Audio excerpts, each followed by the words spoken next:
Alpha Niner calling Science Station Hermes. Alpha Niner, this is Science Station Hermes. We read 555. Roger, Hermes. All cleared. Sector Gamma Delta 4. Request clearance for landing. That's Roger, Alpha Niner. You are cleared for landing. Switch to station control. Switching to station control. Synced and locked.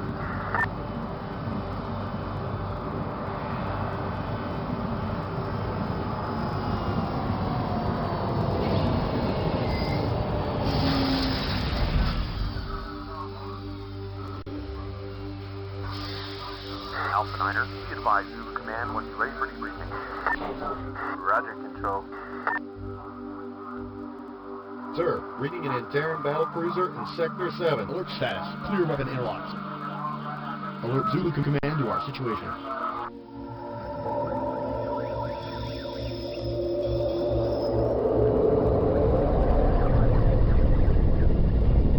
Alpha Niner, scramble. Roger, Control.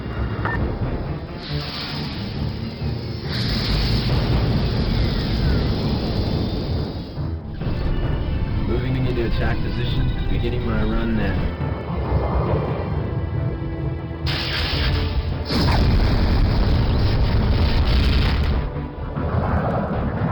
Sir, we lost Alpha 9. Divert full power to shields. Scramble already cracked. Shields down to 80%, sir. Stay on those shields. I need full power. Shields down to 60%. 50% and dropping. Launch emergency distress beacon now.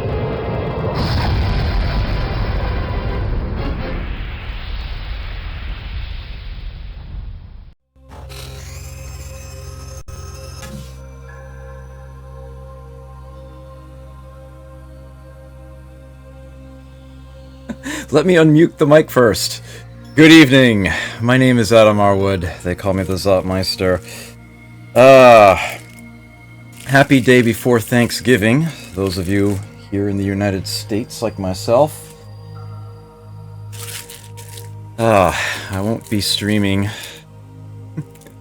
any further this week, but tonight is Warlord Wednesday, and this is the first episode of a game many of you have been waiting very, very patiently for.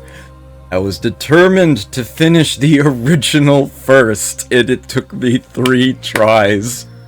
3! But at long last, here we are. One of my favorite games ever. One that I have spent probably thousands of hours playing, not hundreds. Master of Orion II, Battle at Antares. Oh. Okay, I feel compelled to point out one thing right here, right now, and that's the version number in the bottom right corner that you see there. As is pretty much necessary for the way I've got things set up, I am playing the PC version of this game. And I'm not going to be using any sort of fan patches or mods or anything. That is the most recent version of the game available for the PC, version 1.31. The company that did the Macintosh port for this game supported it longer than the original company did. The Mac version that is most recent is 1.6, and it fixes quite a few bugs that are present here.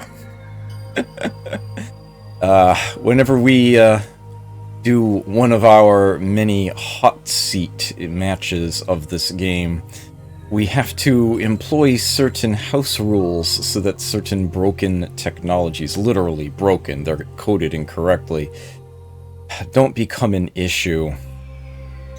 I ended up getting a Macintosh at one point specifically so that we wouldn't have to do that.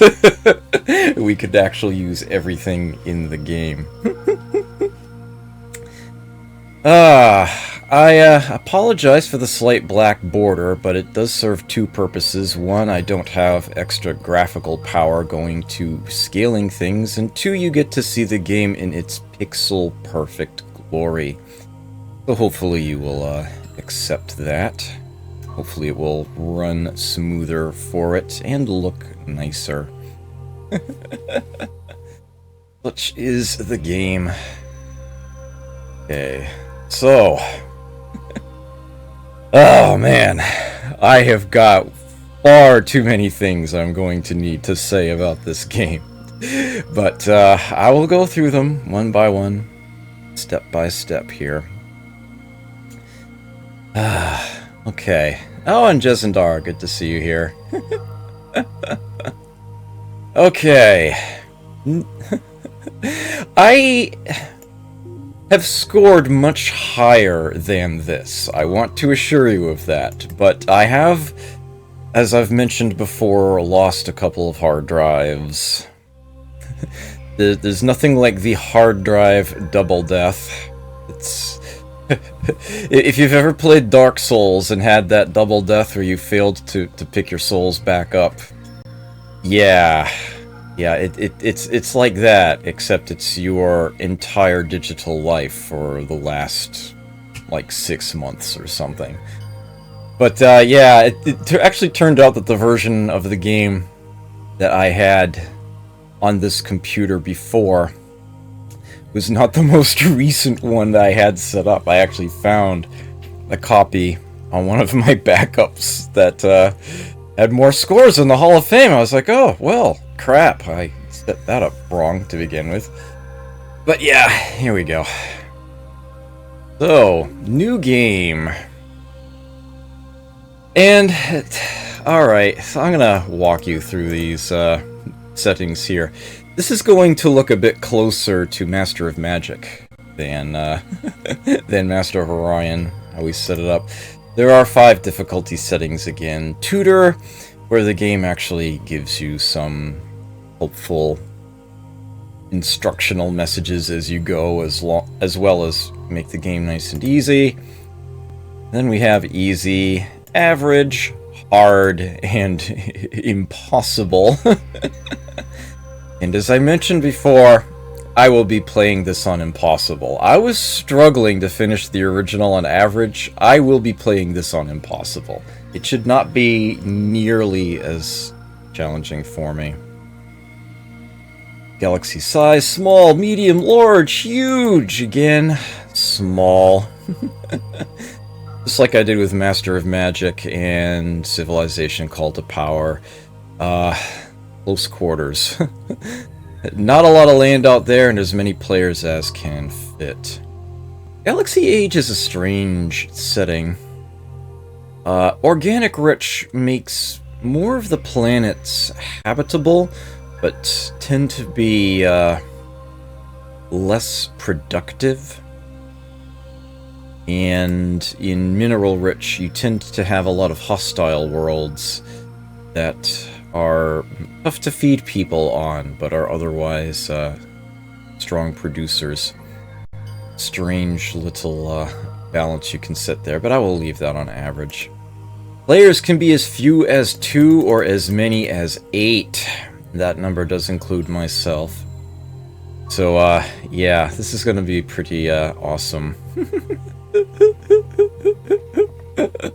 You keep using that word. I do not think it means what you think it means.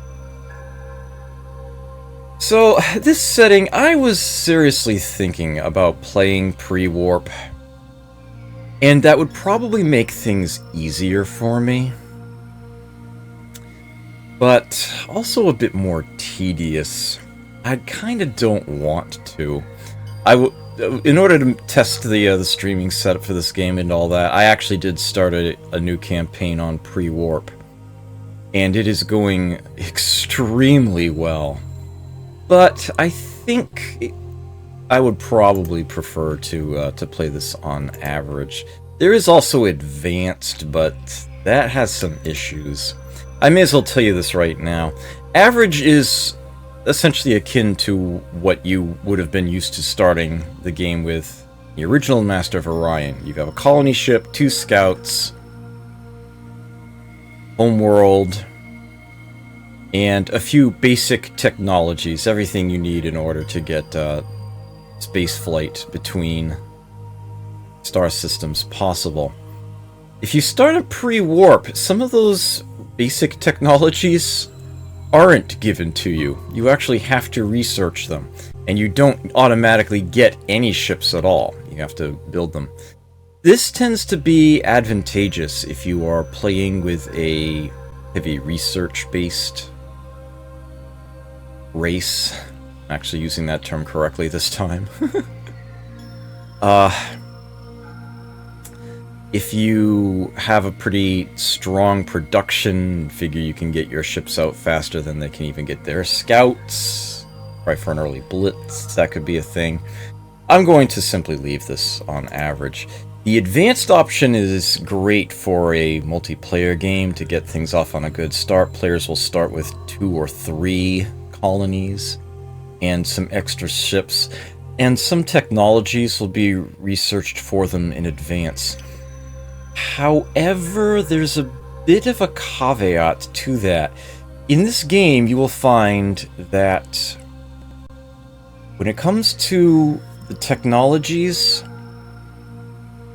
there are a lot of choices to be made. Researching one thing often means that there's 2, 3, or even 4 other things that you can't. You might be able to get them later, trading or stealing from another player. But, once you've made your research choice, you're locked into that. You will not be able to get something else that way. And since Advanced starts you with a few technologies and you don't get to choose what they are, you could find yourself locked into a strategy that you really weren't planning on. So, that's a thing. I will be sticking to average for this game. And then we have these 3 toggleable options, and I will be leaving all of them on because they are all part of the game. If I turn tactical combat off, yeah, no space battles. My ship's against theirs, the computer tells me how I did. What fun is that? Random events. Well, let's face it. Those are never pleasant. Any amount of RNG in a game can be an ugly thing, but I feel as though it's not Master of Orion II without that on. And I'll explain why shortly. Lastly, we have Antaren's attack. The original game had 2 ways to win. Win the Galactic Council vote, or conquer the galaxy, and both of those still apply here. In this game, there is now a third, if you have this option on. An ancient alien race, rivals to the Orions, apparently weren't quite so wiped out as the Orions had thought. And they start making raids in the galaxy. Their hyper-advanced, super-powerful ships warp in, sing a bar of Alice's restaurant, and warp out. And it only gets nastier as the game goes on. However, you can also eventually gain the ability to take the fight to them. And if you sack their homeworld, you win the game. Think of it as this game's equivalent to the Spell of Mastery. I have every intention of winning the game that way. With that said, however, this is not necessarily a score run. I'm not going to try to milk out every point in the game, which is exactly what I tried to do with Master of Magic. It will suffice to me to simply give a decent showing, a decent run at the game under these settings. We will see what we've got. Brimcon, hello. Yes, it is finally happening. So, all of the original races are back, and I probably don't need to say too much about them again, except to note that what precisely they get is listed here. In sort of Master of Magic style, it's a list of discrete traits that one can choose from that are well defined. Tell you what you've got. So there we have the Alkari, the good defenders there. They just also happen to have an artifacts homeworld in this game. The Mechlars in this game have a very strong production boost, and they are full-on cybernetic. That works in a very funky way, and I'll be getting into that.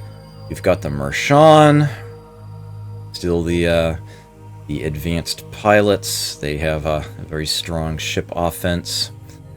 In this game, they also happen to have a rich homeworld and are warlords.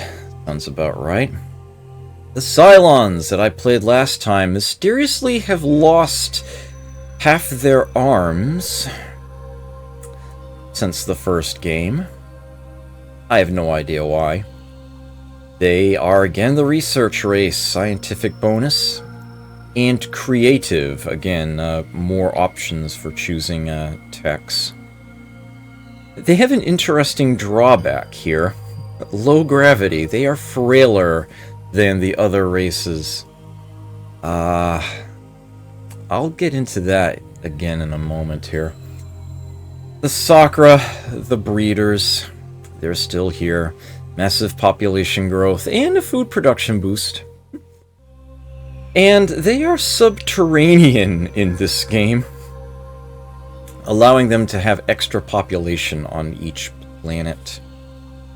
We've got the Silcoid, the rocks, that again can live in any climate without penalty. They grow slowly though, and in this game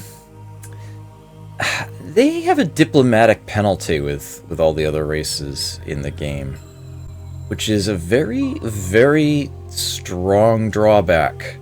But the advantages are even better in this game than they are in the original. And of course, we've got the humans, which just have the democratic government and are nice and friendly. All they have. And those mysterious ants, which in this game are basically, they get really nice boosts to everything but research. They have a very peculiar sort of a lateral move in their government. They have no concept of happiness. Instead, they're just busy workers. Interesting thing, the unification government. But added to this collection, we have the bears. The new Bulrothi race have a ground combat bonus, and they are hardier than the other races. Cylons have become a low-G race. The Bulrothi are a high-gravity race. Yeah, you don't want to get into a fist fight with a Bulrothi. Let's just leave it at... Oh, how could I Of course, I know exactly how I could forget the Darlocks. Everybody wants to forget the frickin' Darlocks. They're the spies of the game. And in this game, they even have stealth ships. They effectively start the game with cloaking devices. Bastards. Ah, another new race, the Illyrians. They are the game's psionics. Telepathic. They have this weird caste system going where their females are the warriors. You can see they actually have a ship offense and ship defense bonus. And their males are the mystics. They start the game with the ability to see the entire galaxy. They know where every planet is, what its climate is. They don't need to do any exploring. They know all of this from the very beginning of the game. They can see every single ship in the galaxy. They just know it all. They see it out there. Telepathic is a complicated little trait, which I will gladly get into more detail on later, because I will be playing a telepathic race. Thank you very much. 2 more new races here left. We've got the Nolums, which are totally not the Ferengi. No, of course they're not. They just also happen to be the money race of the game. Expert traders get extra credits. They also happen to be a frail low-gravity race. And they have the peculiar trait that they are lucky. Yeah, remember those random events that I said I felt compelled to leave on? They are twice as likely to get beneficial ones, and half as likely to get negative ones. It's actually part and parcel of who they are. No reason, they're just lucky. Even the Antarians, for whatever reason, their random raids on colonies, the lucky races get hit less often. It's just one of those things. No explanation, they're just lucky. And lastly, we have the very peculiar, unpleasant-looking Trilarians, but although they look like a bargain bin Cthulhu, they're actually kind of nice guys. They're just... They don't look the part. They just, unfortunately, came from a bad breed. You see, they're descended from the Antarans. So they're kind of, yeah... They have horror in the blood. And much like, you know, Cthulhu and other deep ones, they are actually an aquatic race. Their homeworld is an ocean, and they get extra food and growth potential out of it. It's the equivalent of starting on a Gaian homeworld compared to anybody else. And they just plain get better benefits out of the more habitable planets out there. And, well, you kind of have to be transdimensional if you're descended from the Antarans. This gives them the advantage of faster ships. And even gives them the ability to create ships without getting those basic technologies if you're playing pre-warp, which can be a lot of fun. Just one of those little things. Yeah, that's their backstory. Obviously, they are inspired by Cthulhu. They clearly look the part. They've got the traits that you would expect them to be. But yeah, that is their official backstory, is that they are actually an offshoot of the Antaran race that some way, somehow managed to survive their the dimensional isolation of the main branch of the race. So there they are. 13 playable races, but just like Master of Magic, you can totally roll your own. Of course, I will be doing this handy-dandy custom button. And just like Master of Magic, you can choose your own set of picks. Create your race from. All hail the glorious space squids. In leader, good to see you here. Plays the Gungans. Misa no Garabuma. Pardon. So, just like Master of Magic, you then, when you say you're going to play as a custom race, conveniently I could actually hit this last race button and it will just immediately give me all the same settings that I chose last time. I will not be doing this. I do choose a racial pick, matches one of the other ones, And again, the race that corresponds to the image that I choose will not be among the AI players. It will never happen.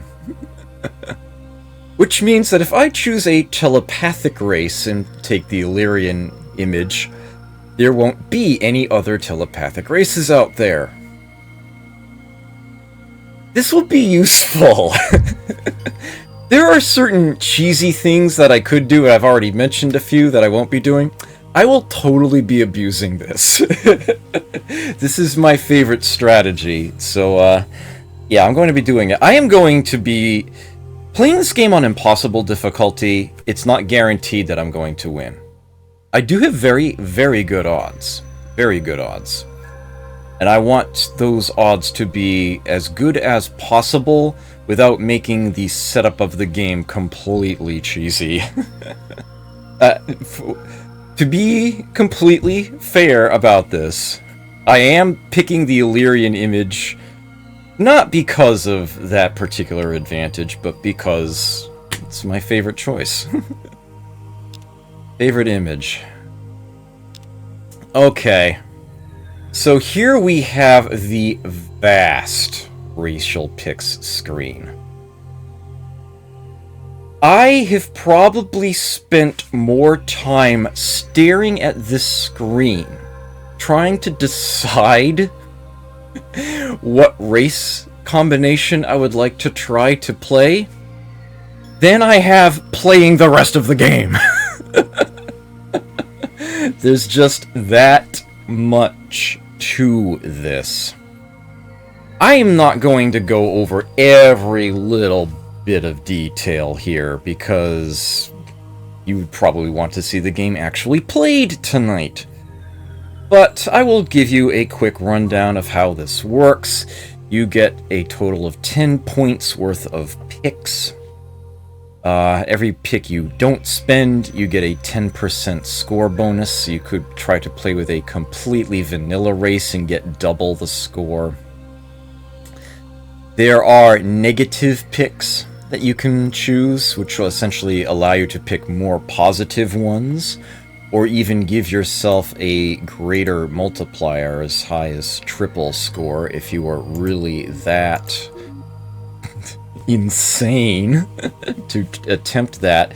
You are not allowed to spend more than -10 on minus picks. And you cannot, of course, choose picks that go over 10 positive. Well, the result in the entire total being remaining picks being negative. So the best that you could do if you did take as many as 10 negative is to take 20 positive. There's no way of taking more than 20 positive points short of a mod to the game. And people have done that. People have modded that. People have done all sorts of things to rework this entire scale. I know some mods actually like rebalance points to where a lot of them have their costs doubled, but some will be up or down a couple points from there, and they essentially give you 20 picks to choose from. They just double the amount. These are things that I know exists, but I have not spent much time with them. Here's where you name your race. I shall call them the Zotanian. Just another service I provide. Okay, much of this game is going to look a lot closer to a Civilization-style game, or Master of Magic, than the original Master of Orion. You will actually have individual units of population on colonies that you will assign to be farming, producing, or researching. Very Civ-like. And farming, industry, and science here affect that. If you choose +1 production, for example, your workers generate an extra point of production. Very simple, straightforward there. Money affects the credits that your population generates, your basic tax, essentially. what they generate just by existing.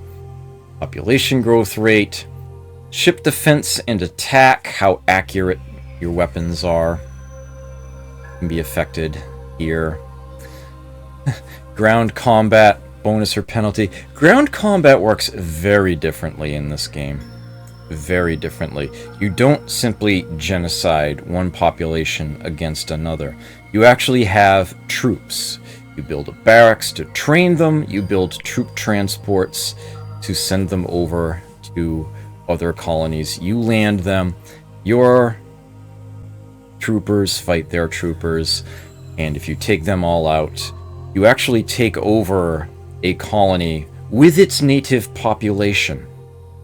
You actually control a colony of captured units at that point. You would actually control player... How do I want to make sure I say this right. Your race can end up having planets inhabited by other species. Something you can't do in the original game. They will typically, to start with, be, say, unaccustomed. Over time, they will begin to assimilate. Until then, they will produce fewer resources and can potentially rebel. So you usually want to make sure you keep extra troops handy, keep watch on them just in case that doesn't come to pass. You will probably not be seeing much ground combat this game. Just saying that up front. Spying penalty or bonus, and a long list of special abilities here. A long one. The only thing on this screen that you absolutely must pick is a government. You cannot turn that off. You must choose one of these four. By default, you have a dictatorship, and that is actually worth 0 points. The other options mess with that. These I'm actually going to go through piece by piece here. Feudal governments have the massive bonus that their ship costs are reduced. They only pay 2/3 of what the other governments do in order to build a ship. In this game, every colony, under 3 of the 4 government types anyway, has this concept of morale. It is a percentage boost that gets applied to all of its citizens. Farmers, workers, or researchers, they all get that morale effect. For a feudal government, it starts at negative 20%. Build a barracks there, and you essentially add 20% back in, so it becomes 0. And later on, you may gain the ability to increase the morale on a planet, and just get a percentage boost to what you create. Here's the thing that really makes a feudal government stink, and the reason why it's a negative pick. All research they generate is cut in half. Yeah. Half speed research. Now, different governments have different assimilation rates. Certain governments are just more complex than others. Every 8 turns, one conquered unit of population will assimilate, stop being a potential rebel. That last bit there, I don't think actually applies to this version of the PC game. I think it took the Mac version to fix that. It's, in theory, it's supposed to be part of a feudal government that if you lose a colony to someone else, they don't have to worry about rebels. Ever. They instantly assimilate your colony. But do believe that is something that in this version of the game doesn't quite apply. Hey John, good to see you here. Yes. Stellar Converter, yes. Dictatorship, incidentally, is what I will be playing. I will be leaving that at 0. Same morale circumstance under feudal, same assimilation rate. Those other tidbits, you can forget about them. Dictatorship gets one thing that it probably shouldn't have. Spies. They get a +10 bonus to defensive spies. In this game, spying isn't like a setting. You don't leave a percentage of your resources each turn on a particular race or what have you. Instead, you actually build spy units and decide whether to keep them home or send them against another player. And for a dictatorship, they get a bonus when they're on defense. So, that's nice. The democracy. Democracies have no starting morale penalties, but they also don't gain morale when they then build a barracks. So, essentially they're starting up 20% on anybody else. They have the exact opposite of what a dictatorship has. They are more open. Their defensive spies are penalized 10, rather than boosted by 10.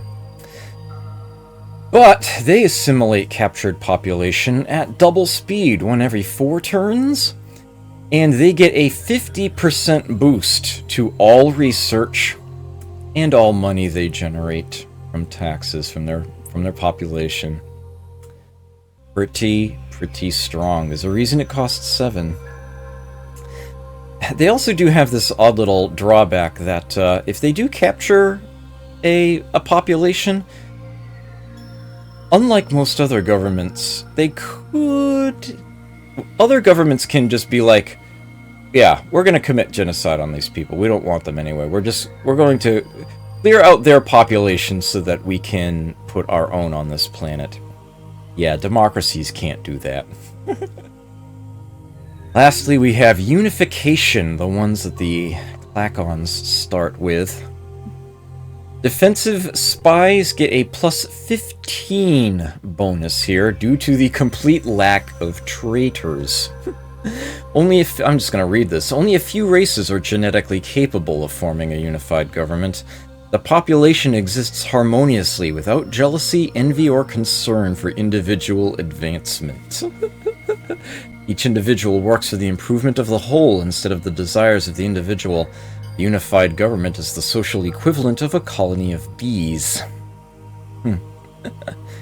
There is no such thing as morale for a unification government. They can never get a morale bonus or penalty. They just plain don't have it. But they do get a native 50% bonus to all food and resource production. Farming and mining are both boosted big time. And lastly, as you might imagine, it's kind of hard to join a hive mind. Their assimilation rate is 1 every 20 turns. Pretty ridiculous. Alright, just to quickly mention some of these, you can choose to have your homeworld be low or high gravity. Low G, you're frail like the Cylons. High G, you're hardy like the Blorothi. Aquatic, subterranean, I did mention those before. Your own homeworld can have certain advantages. It could be large, rich, artifacts. Poor homeworld is also an option. And then it starts getting a little weird. I am just going to point out the ones that I am going to be choosing from this list, and that is what most of my work is going to be in here. And I'm going to be explaining my reasoning behind them as I go. I'm going to start with Warlord. Hey, it's Warlord Wednesday. I named Warlord Wednesday after this pick in this game, by the way. I may as well just say that out. I am of the firm belief that Warlord is undercosted. I believe that Warlord should probably be worth 6 picks. This basically does the same thing that it does in Master of Magic. All of your troops have an experience level associated with them.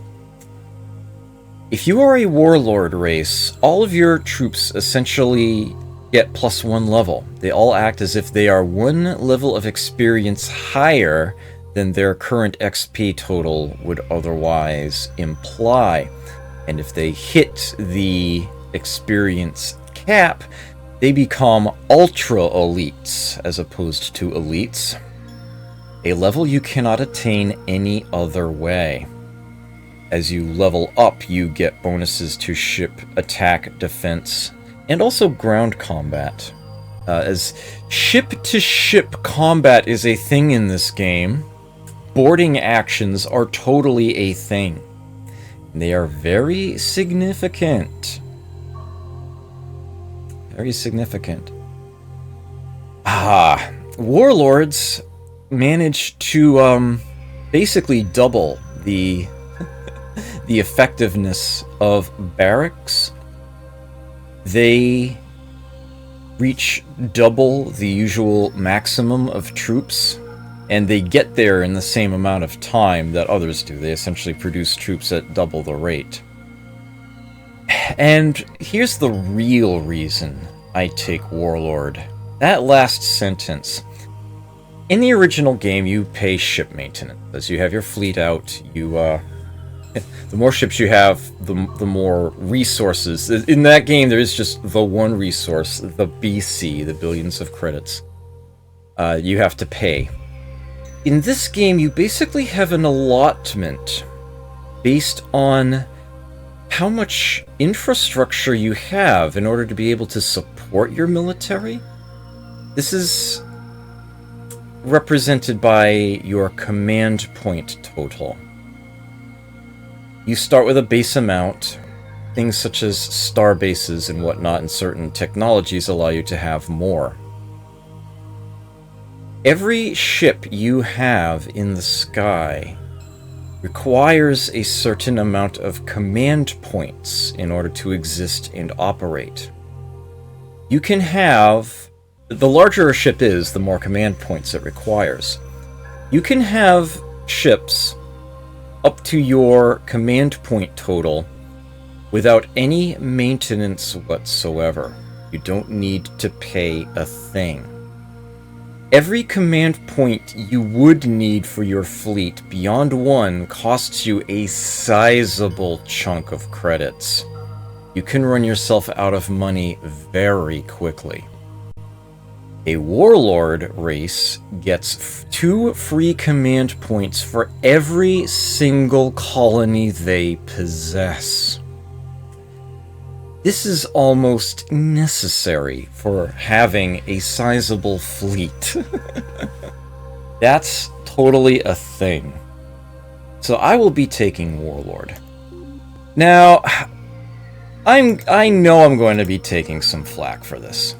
I know I am. It's like, why are you playing the friendly pick? Why are you taking charismatic? Especially when you're going to be stacking it with something that makes your race even friendlier. I assure you, there will be plenty of combat. Don't you worry about that. I am taking charismatic because it has a very subtle but powerful effect that stacks with Warlord, of all things. Multiplicatively. I don't think a lot of people have actually realized this. So, charismatic, all good diplomatic actions you do have essentially twice the relationship boost with AI players. Negative things you do, you only get half the penalty. Your deals are more likely to get accepted.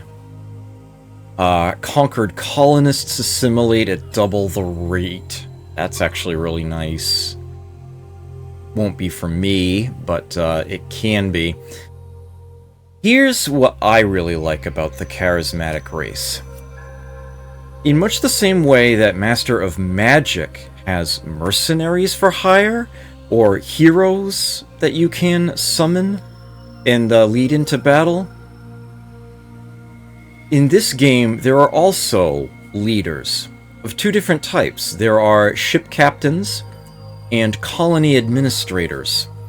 they will, in a similar manner, come by, offer to ask, you to hire them, and you do so, and you can put them on a colony and get extra boosts out of that, or put them on a ship and it will perform better. And they have some other funky, fancy things that they can do as well. If you are charismatic, the better heroes tend to come to you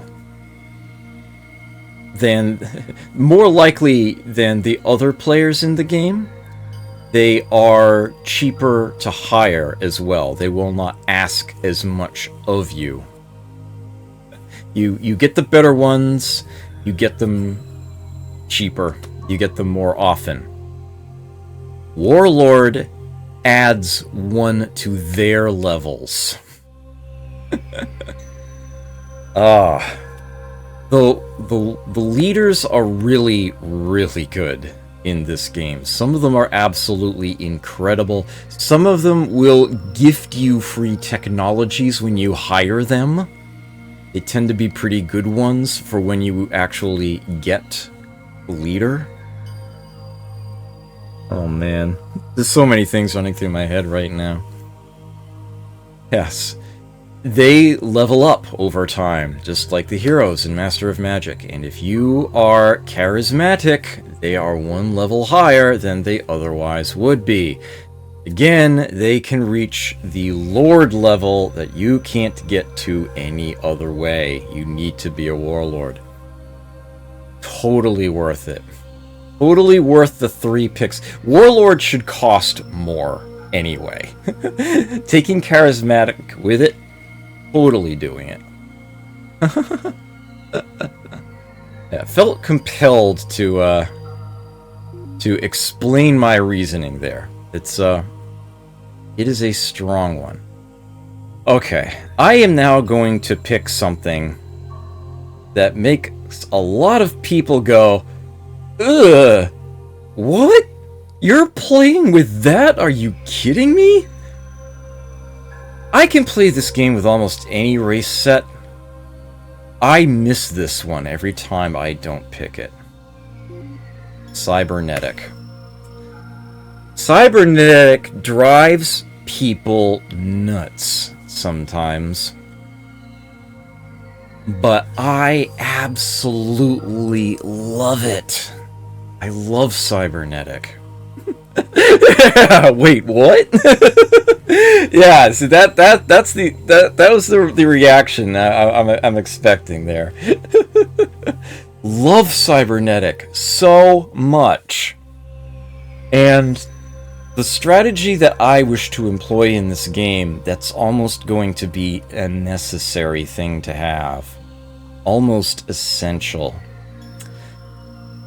Most races, most people, they require a unit of food each turn in order to maintain. If they don't have that food, they starve to death.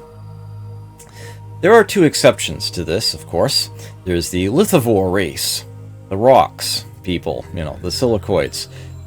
They don't require any resources to maintain at all. They just reach down and they eat the ground. You don't have to feed them anything. They're fine. There's a reason why lithivore costs 10. Cybernetic races only consume 1/2 unit of food. They also consume 1/2 unit of production. That's the part that most people hate about them. Absolutely detest that. It means that they build things a lot slower. However,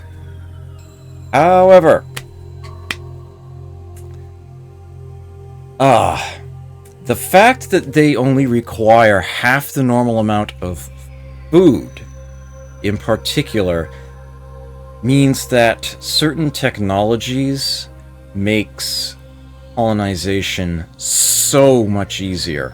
The fact that I have to invest less in actual food means, for example, the barren colonies that generate very little food in the first place I don't have to create as much myself. So much easier. I actually like that. Most people hate that about it and actually can't play cybernetic as a result.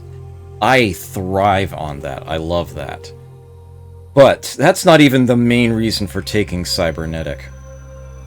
Their mastery of ship systems allows their ships to be automatically fully repaired after every combat that they get in. They don't have to return to a home starbase for repairs. And they can actually repair their ships mid-combat. It's like every ship they build has a built-in automated repair unit. And if they put an actual automated repair unit on there, it stacks additively. Very, very good, useful, strong stuff that I will almost certainly need. So there we have it. Without creative? I have not used creative in quite some time. Creative is important to learn the game with. I strongly suggest if you start playing this game that you start with creative. As a matter of fact, you might even want to play an older version of the game. You might want to use just 1.2, where creative only costs 6 points instead of 8. They adjusted it there. Make things that little bit easier on yourself. Yes, I will not be taking creative this game. I will not be doing that. Okay. I am going to be taking another big plus. I already said I would. I will be taking telepathic, and I may as well... you know what? You can read that, or maybe you already know what it is, but there is one little tidbit there that I will not be mentioning right now because I'll just be saving that as a spoiler. And it is in fact the reason why I am choosing a telepathic race. But the other things that they get, yeah, they do get a diplomatic bonus, and they do get a spy action bonus, as you might imagine. But there's another interesting thing that they can do, which we'll get to. We will get there eventually. So I am at -7 picks right now, and I am often sort of stuck as to what exactly I would want to do for that last 3. But this game in particular, I think I know precisely what I want to do. And that is actually let you guys out there decide if I take a large and rich homeworld, or if I take an artifacts world. Artifacts world means that my home planet generates extra research per researcher. And if I take a rich homeworld, that means I'm getting an extra 2 production per worker on the planet, and that is not as expensive as Artifacts World, so I can also take Large Homeworld, which means that I can hold more people on it. Obviously, Large and Rich together combine. they effectively stack multiplicatively. It's like I can have more people on the planet, and they produce more. It's a really nice combination. As a matter of fact, Large Homeworld and Artifacts World means you could do even more research. The Crazy! Welcome, good to see you. Ah, Magnuson Device, hello! Good to see you here. It seems like most people want to see me take Large Rich, but I'll give it another moment. I can go either way. I'm happy either way. They... essentially, it kind of evens out, really. Both will give me the extra oomph that I'm going to need early on. Large and Rich is perhaps more generically useful. Artifacts World technically might be faster to get things going. But... and it's actually the safer option.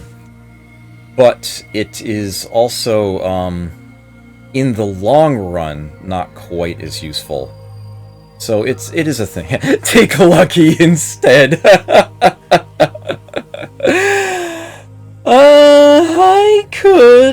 I could. That is a thing. That is a thing. Alright, it seems to be almost universal. Almost unanimous, so I will go ahead and take large and rich. I'm fine with that. I am happy either way. And that's all the positive picks that I can take. This means that I need to now grab 10 negatives to go. And I will be taking Low G World, that I keep mentioning. So, the way that this works is that every planet is going to be either low, standard, or heavy gravity. As a low gravity race, my people are only actually comfortable on a low G planet. On a standard gravity planet, they are penalized 25%. Whatever it is that they're doing, farming, mining, research, 25% penalty. If they're on a heavy G planet, they're penalized 50%, but then again, so is anyone who isn't heavy G. And they also have a ground combat penalty to stack on top of that. I literally do not care about either of these. Not in the slightest. This is the obvious choice of a minus to take. That is a -5 that I can practically ignore and not care about in the slightest. As far as the rest goes, well, hey, like I said, I don't care about ground combat in the slightest. So hey, let's take another let's take another penalty there. What do I care? That actually does affect one thing. Very late in the game, that might bug me. And extremely early in the game, that might end up killing me if the Bulrothi are adjacent to me and I don't research certain things fast enough. This could end up in a bad start, but that's definitely the way to go. As far as that last -3 goes, I have experimented with other things, but I pretty much have decided that spying is the way to go. Now, an interesting thing to note about these spying settings here is that defensive spies only actually get half the amount that you see here. If I take that spying penalty, offensive spies are penalized 10, defensive spies are only penalized 5. And I get spying bonuses on defense from dictatorship and telepathic, so it's like I've kind of got that covered already. I don't need all that extra. I would rather, you know, take that little bit of offset. There are other reasons I was taking those picks. So this is my race. This is what we are going to play as. Finally, I can get things started. My name is not Yarossi. My name is Zotmeister. What else would the Zotanians call their leader, right? And again, the banner color is just a matter of aesthetics and also determines the different ship styles that you see. I happen, in this game, to like the purple ships, so I will be taking the purple banner. And I will, of course, rename my home star here.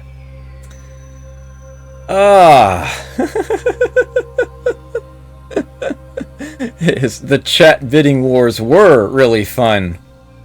There's gonna be one right here, right now. Who wants to name my homeworld? Who wants to name my homeworld? Let me pull out the bennies stock here for everybody. Auctioning it off right here, right now.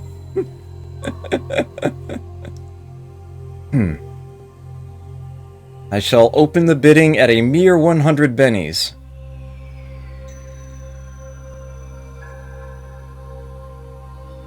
Surely someone who out there who has bennies wants to name my homeworld.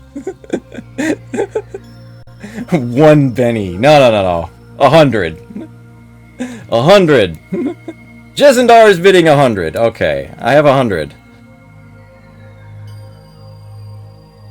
Well, here, 200. 200 bennies for the box ghost. Okay. King Cool, you have 5,000 bennies. You have 5,000 bennies. That was your honorarium for when I used your idea for a theme for my first mystery contest.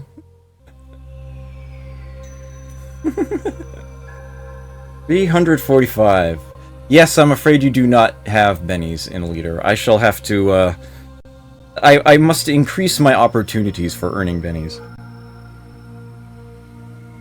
Magnuson, you have 6,376 bennies. Alright, this is good. This is really good. We are at 456. Just for the sake of the record, this is the only star system I intend to rename at any point during this game. All the others I find, I'm going to leave their names as whatever they are. This is the only auction of this nature I'm going to have during this. Jezendar, you have 9,336 bennies. You have more than anyone else. 666. Beastly, 678. This is great. Those of you watching this on the VOD, you might want to skip ahead just a tiny bit.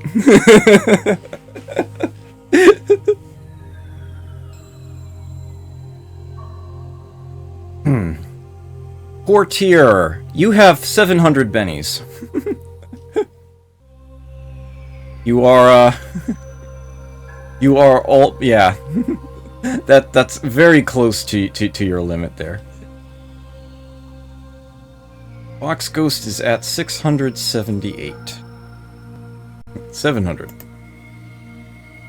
Oops, that's not what I want to open.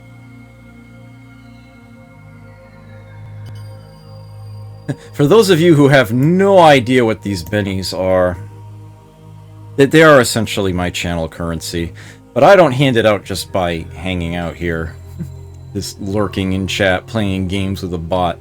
No. I hand out bennies for people who actually participate.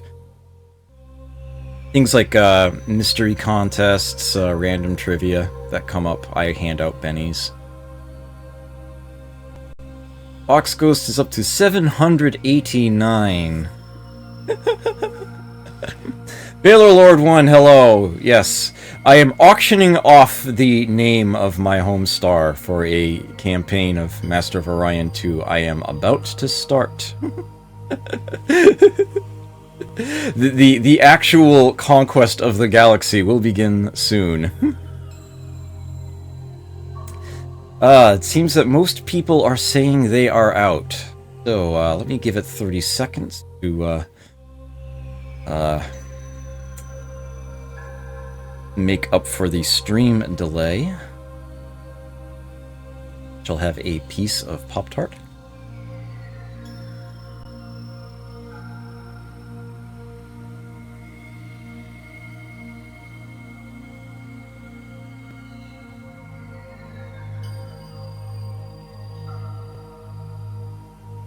Alright, I'm ready to bring the hammer down. 789 going once. 789 going twice. Sold to Box Ghost Beware for 789 bennies. 2472. Minus 789. Your remaining balance is 1,683.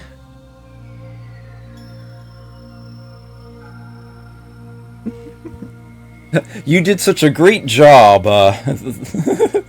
naming Chicken Boo during Dynasty Warriors 6 Empires that I am very much looking forward to this. Do I keep notes on what people spend their bennies on? No, I don't. Just their balance.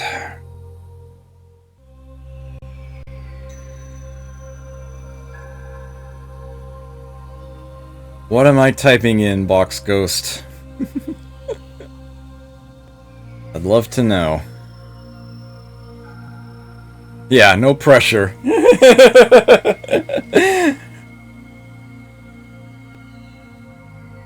I'm going to buy a car.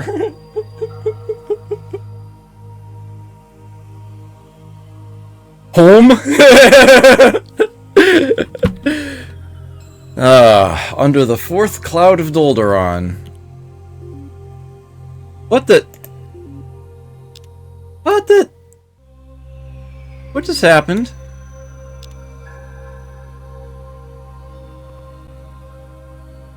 What did? Why did it just... I have no idea what just happened.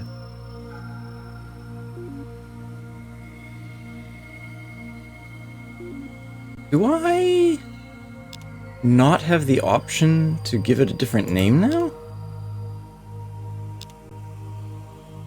Seriously?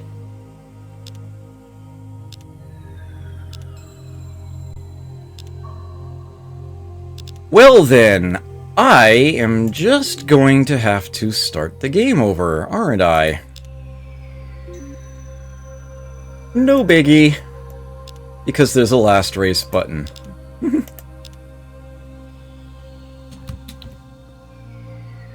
I didn't think I would be using it. It turns out I'm using it. Home. There we go. That worked. Okay.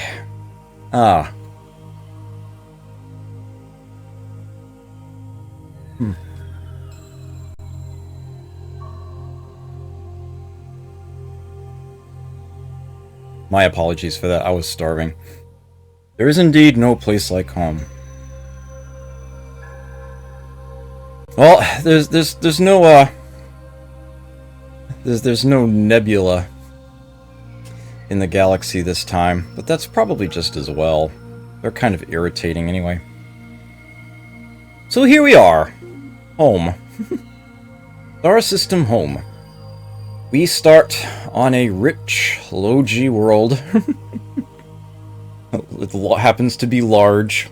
It's always Terran unless you're aquatic, then it's ocean. And they give us a nice handy-dandy starbase. Oh, there's only 4 races? Did I... Are you sure about that?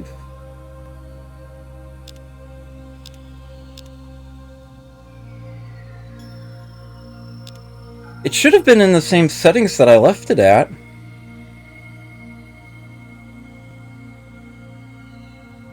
If you're referring to the fact that I can see these, that's just because they're close enough to me.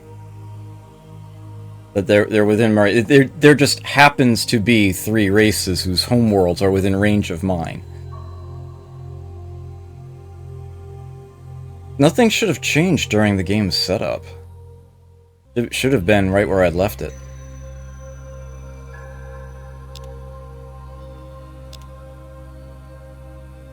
Well, I'll find out in short order if it actually is only 4 players. I can assure you of that. Okay, so yeah, here we have a Terran world. In this game, we can actually have multiple planets at a single star. Go figure, and it turns out that we do have another one here. A medium, barren, mineral-poor planet. Hold as many as 4 people. And I will probably want to colonize that eventually, and since I already have a colony on another planet in the same system, there's a cheaper way of doing that than the construction of a colony ship. Mind you, I actually do start with a colony ship. And in this game, you don't put a colony base on some other ship. It's actually a special ship type itself. Straight up colony ship. A separate thing that you can build. Here we've got the 2 scouts and the colony ship that we've got there. I could tell the colony ship to go ahead and colonize that, but I don't want to do that just yet. Within range of my homeworld here, it is a small galaxy. I can't zoom in on it or out. You're seeing the whole thing all at once here. 3 other players' homeworlds, and I can tell by their names that this is the Bulrothi. Uh-oh. This is the Darloks. This is the Trilarians. Huh. We don't have any particular, I don't see any brown stars in the galaxy at all, which is interesting. Laid back. Good to see you. Most of these homeworlds, as you can see, are, yellow or red. It's all the same from the original Master of Orion. All that still applies. Let's see. Let's send one scout. 9 parsecs, 10 parsecs. A little too far to go. These scout ships that I start with, of course, if I go to the fleet screen, you can get details on them. Again, extended fuel tanks built into them. In this game, extended fuel tanks are a percentage boost. 50% range increase. Not a set amount you add on. Yeah, it's kind of a shame that there are no brown stars there. Because brown stars are really cool! That's actually part of the description if you right-click on them. It said brown stars are really cool. Let's see. A little too far away. I am not going to have to increase my range much in this game at all. Let's send one here and one here. I will leave the colony ship in place for the time being. Alright, so as for the rest of the screen that you're looking at here, here's the colonies button. This gives you a, civilization-style overview of your workers, how they are laid out here. And I can even click to view a colony from here. You get a nice sort of planetary view of things. It functions much like a city does in a civilization game, that there are named buildings that you can construct a single copy of on each world. This one just happens to also have my capital on it. Down here we have a troop count. You can see their stats, their bonuses, their penalties. What we've got here. Farmers here, workers here, researchers here. Up here you can see what my people are eating for food and for production for 8 people. Leftover production. In this game you cannot accumulate waste on a planet. There's no eco setting to worry about or try to manipulate. Instead, any waste that you generate, you immediately spend the resources to clean up.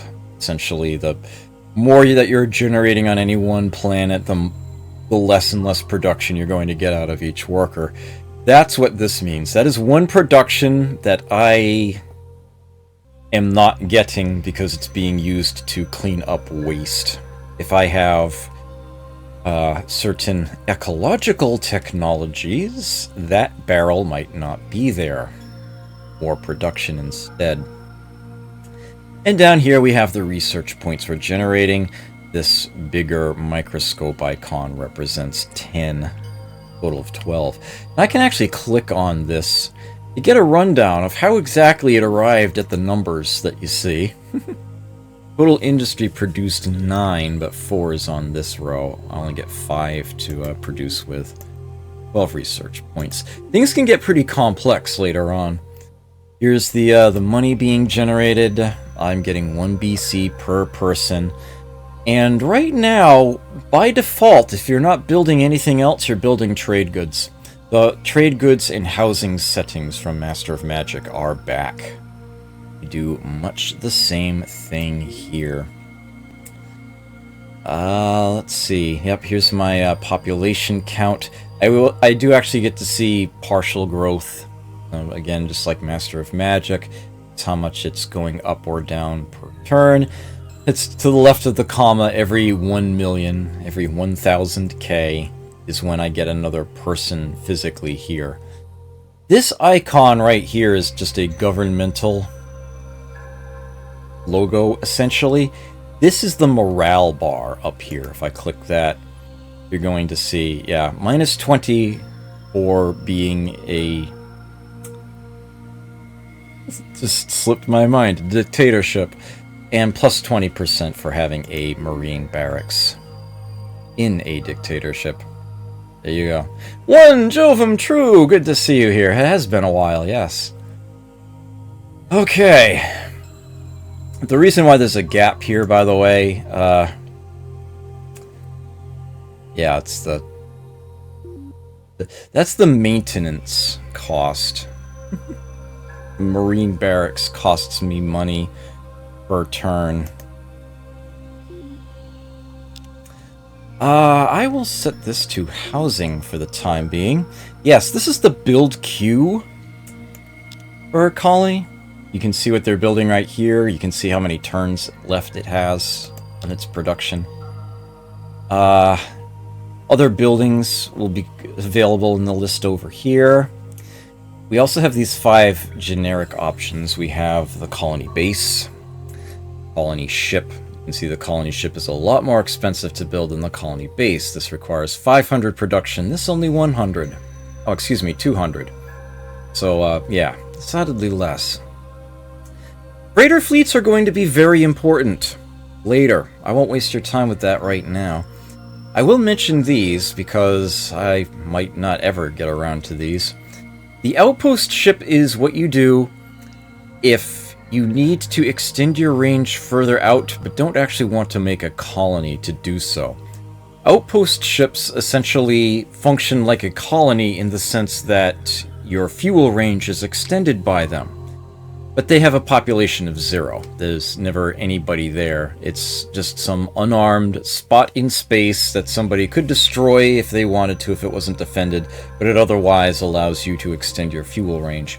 It does have the advantage that you don't have to put it on a proper planet. One of the things that you can find around a star is an asteroid belt or a gas giant, which are not normally habitable, but you can stick an outpost on them. That works too. And sometimes you will encounter a star that has no livable planets at all, but it might have an asteroid belt or a gas giant, and in that case, all you could do is use an outpost ship. You could travel further than that. And transport ships are what hold your marines. You build that, you basically have 4 ground troops that you can send to another planet. How that works. Yeah, exactly. Yeah, outpost ships are a gas station. That's a perfectly valid way of phrasing it. And they start us with 5 pre-designed ships for us that are all total crap. And nicely, they actually show you when you're hovering the cursor over it what's actually on those things. Really nice, really convenient. And then lastly, at the bottom here, we have spies. This is where you crank them out. You can do, if you want to change your ship designs, this is where you do it from. Hit the design button and then hit one of these. The music changes when you're in this screen. This is where you set up your ship designs. You've got quite a few more options there, but I won't dive into that just yet. You can do repeat builds. If you want a colony to just crank out spy after spy, you can do that and then just ignore it. Really nice. You can hit this auto build button if you can't be arsed. You basically let a local governor decide what your colony is going to build. I never do that. That's so dumb. In this game, you're not confined to the types of ships that match your current plans, and in fact you're limited to 5 plans this time around. In the original game you could have 6. Instead, you can keep your older ships around when you go to design new ones. You don't have to scrap them. And you can even refit them. Replace them, essentially, with another ship that you have designed of the same size. And this costs decidedly less production. Refitting a ship is a very, very useful thing to do. And it's something that you can do from the very beginning. Immediately available. No wonder of the world or anything involved in that. So back at this screen, yep, you see you have a very useful overview here. You can do most of your work from this screen, right here. You can change your building queues from here. This is essentially the rush buy button that has been made available to you there. Obviously you can't buy housing or trade goods. And some very useful data listed right there as well. Little zoom out of the map here. Blinking light showing you what your currently selected colony is, where it's located. Sort the list by several different things, but not about the one right now, of course. Am I going to do the insanity that is Mass Gauss with heavy auto shenanigans? Nope! That will not be my strategy this game. Good stuff. The planets button brings up a list of every planet you know of. You can sort things out from here. Filter by, no enemy presence. Planets in range. Even automatically direct colony or outpost ships to planets. When you're in a huge galaxy, that can be a very useful screen, actually. I already did hit fleets once, but, yeah, it lets you, get more data on what is where. This is where you can choose to scrap ships. The leaders button I mentioned, your colony administrators and your ship officers. You can have up to 4 of each type. They would be in these slots if I had any. The races screen. I have contact with 3 of them already. Before I contact any of them, though, I'm going to hit this last button here. Info. There's lots of useful data here. References, how-tos. The history graph is here. You can show just individual elements or turn them all on. The tech review shows you every technology you have. And they're divided up into 4 different categories here. Achievements are things that give you passive bonuses or otherwise things that you can build, like the transport and the outpost ship are here. The ability to create spies is here. Your ground combat weapons. Colony, things that you can build. Our base and marine barracks are all I have right now. Ship weapons are here. Laser cannon, nuclear missile and bomb you start with. And various bits of ship equipment. Basic armor, nuclear drive. Yeah, all the same stuff you pretty much start the original game with. Nothing particularly fancy there. If there are any turn messages that came up, I can refresh my memory with them here. But this is the screen that I have come here for. The race statistics screen. Because I am playing on impossible difficulty, the races are going to be tougher. Enhanced compared to what you saw for them on the actual selection screen. Every now and then they get something that's just way too good. For example, both the Bullrothi and the Darlocks have been given Tolerant! What the devil? Tolerant is a 10-point pick. They generate no pollution, for all intents and purposes. And they get to treat all planets as if they were Terran, as far as your population limits are concerned. It's, pretty generous. Yeah, it basically boils down to a massive production boost. What that really tends to boil down to. And notably, the Bulrathi are also repulsive, which means I cannot have diplomacy with them in any way, shape, or form.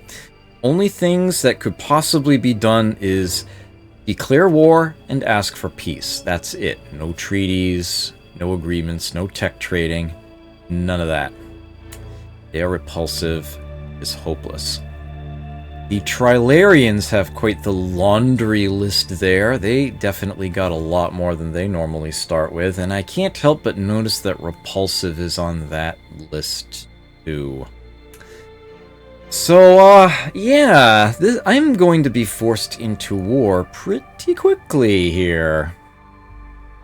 And yes, the Darlock do indeed have a production bonus. Just one of those things.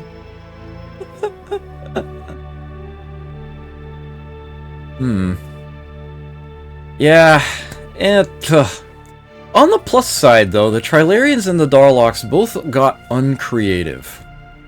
Which means they're going to get random techs at each level, rather than what they otherwise would want to have for their race. Yeah. That's what happens when you play this game on Impossible.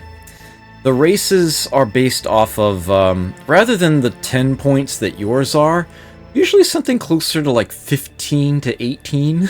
It actually varies by race. They randomize it a bit. But yeah. They're pretty brutal. So yeah. Yeah, it's going to be mean. It's definitely going to be mean. There's actually a very good chance this may end up being a false start. But we'll see what happens. We will try our best. So, what we have going down the right-hand side here, we've got, essentially, this is the turn number, the current year. Every turn is 0.1 years. This is the future, what do you want? This is where our BC is located. Once again, billions of credits. And we could set a tax rate here, which essentially takes a portion of our production on all of our planets and immediately turns it into money, as if we had trade goods set. If you're desperate, that is an option. Here we have the all-important command point summary. Normally I would have 6 right now, but I'm a warlord, so I have 8. And I am using 3. 2 from my scout ships and 1 from the colony ship. No ship maintenance necessary. I have 5 more points left. 5 remaining, that's what that's showing me. Clicking this does absolutely nothing. This tells me, although this is actually a very important number, this tells me whether I have a food surplus or deficit.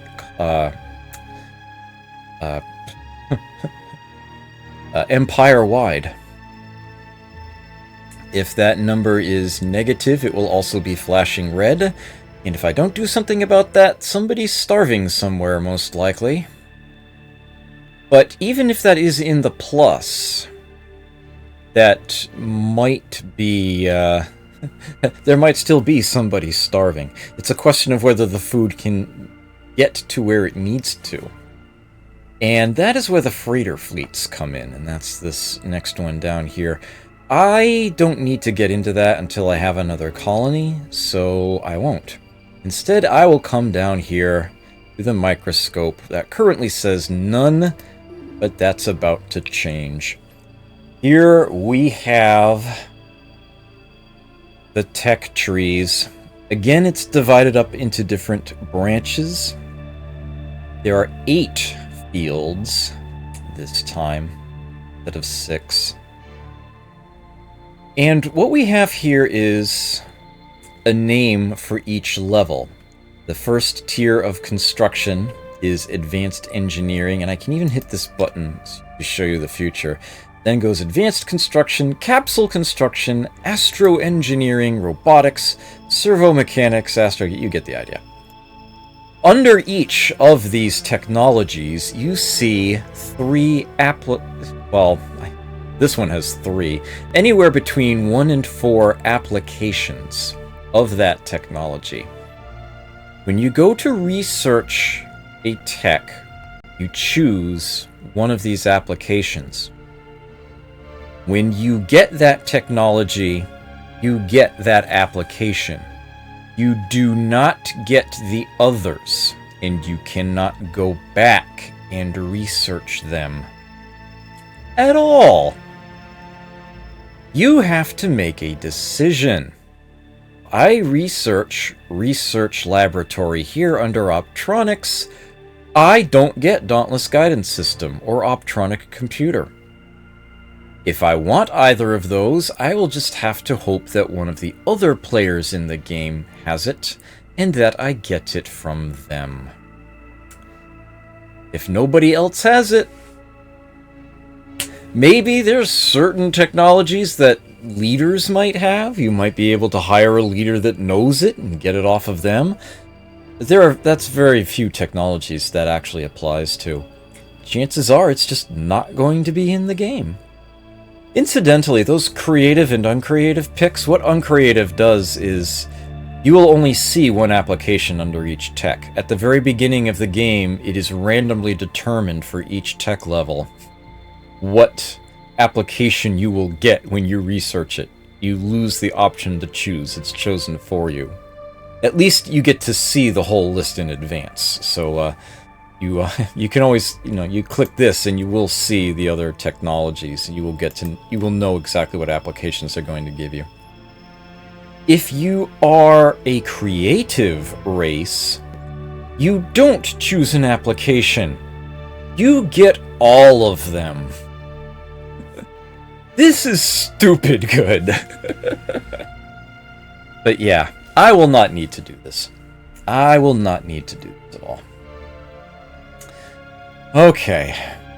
Now, the research is a little less tedious than it is in the first game, but it's still a thing. You are only ever researching one thing at a time. All of your research points go into that. The cost that you see is the minimum you will need to invest in order to see the tech. Every point that you spend beyond that base amount, as a percentage of this base amount, is the percentage chance that you will get that technology that turn. And you will actually see the data come up on this screen as I pick it. I will start with Research Laboratory. 150 research points to get that. I can get to the colony screen from here as well. I am generating 12 a turn, keeping in mind the fact that I need to get at least 150, and then I have percentage chances that will steadily grow until I get it, of earning that tech. At this current rate, it will take approximately 18 turns to get it. That would be the average number. Thankfully, they do that complicated math for you. So there is that, at least. Okay, I think there's... I think I've discussed enough. Let's take a few turns, shall we? And we're going to start with contact with the other races. I see that the competition has arrived. Let the games begin. The Bears. I like the Trilarium music. The galaxy offers a great many treasures, Emperor Zotmeister. It is our hope that we can share this vast wealth of resources. Frickin' Darlocks. Fear not, Emperor Zotmeister. After your defeat, your people will be welcomed into the Darlock Kingdom as the worthy slaves they are. I will not remember these voices, by the way. Try not to let it trouble you much. ETA 1. One turn away. The only... Because we've got these two... Oh, and this strange-looking bit of text underneath. That's the name of their ruler, by the way. They're randomly selected from an odd list they have for each of the the races. It's not always the same name for the same race. I cannot have diplomatic relations with either of the two of them. So much for charismatic and telepathic helping me with that. They're repulsive. If I were to talk to them, the only thing that would be listed there is declare war. Or say goodbye. That's it. The only options I've got. The only one I could have any proper relationship with, the Darlocks. And I really don't want to have a relationship with the Darlocks. But early on, probably not a bad idea.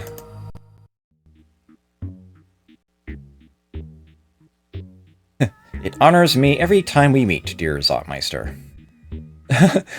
No, Courtier. The Trilarians got repulsive too. They both got repulsive. They're not normally repulsive. That was something added in to balance out some of the other extra picks that they got. So we have... I demand that you stop spying! Which is a huge meme between Courtier and I. You can give them a gift, tribute, percentage of your income each turn if you really need to buy somebody off. Surrender is, of course, game over. They get all your stuff. That can matter in a multiplayer game, for example. Treaties do work a little differently here. You'd still have non-aggression pact and alliance, and those work as you would expect them to. But rather than just some random amount of BC trading per year, sort of basically setting a cap, you just have a straight-up trade treaty concept, and it just essentially automatically adjusts based on whichever of the two of you has the smaller economy. And again, it works that it's negative for the first few turns, and then it builds up into a positive. And it actually builds up a lot faster than it does in the original game. You sort of start at, like, negative 50%, get up to 100%, and I think it only takes like 15 or 20 turns. I forget the exact number. And then you also have the new option of a research treaty, which basically does the exact same thing, except that once it has gotten out of the negative and into the plus, rather than giving you BC, it costs you BC when it's in the negative. Once it hits the plus, it gives you both research points. Research points, rather than BC. Pretty useful if you ask me. I will... Alright, he has accepted that one, but not that one. That can happen. That's okay. Chances are, after a few turns, and this has gone into the plus anyway, he would be willing to reconsider that. It might simply be the case that both of them being negative to start might be a little inconvenient for him, so we shall see. Okay, I need to remember, don't skimp on the spies. I'm going to need to defend myself from spies. Ooh. Okay. He has sent his whole starting fleet this way. Cute. Oh, glorious! Yep! It's still there, alright. Behold! You probably got to see it for one frame! The space lobster of death is very much still here. You are tuned to GNN, your source for all the news you need to know. It just looks like it needs to have a different voice. I prefer the look of the original GNN guy. Ships in your empire have recently visited the legendary Orion star system. Yes, if you wish to plunder Orion's riches, you must defeat the Guardian. This will probably happen. It'll be a while. Yes. The Guardian defends the ruins of the ancient Orion homeworld. To plunder Orion's riches, you must defeat the Guardian. The Space Mecha Lobster. Yep, there it is. Oh, no other planets there. 3 asteroid belts. Orion's... Yeah, the Orion star always has on it a homeworld of, yeah, it is a huge, pre-Gaia transformed, ultra-rich. Holds lots and lots of people. It's a thing. Other scouts, Andromeda. Okay. Let's see, we have a small, radiated, mineral abundant world there, 3 people. A natural Gaia is a grand rarity. It is mineral poor, but medium sized. That can hold a whopping 15 people. I'm actually kind of surprised that a planet like this wasn't guarded by some kind of space monster. That probably, if that's going to be the case, there's probably some very, very good planets out there that are guarded by space monsters. Going to be a thing. It'd be interesting. Okay, so that's Orion, and yeah, there's the Guardian. Right. Well, at least it's conveniently located. And here we've got Andromeda. Oh, the Bulrathi are going to want to take that, aren't they? I can try to keep them from it, but probably not going to succeed in that.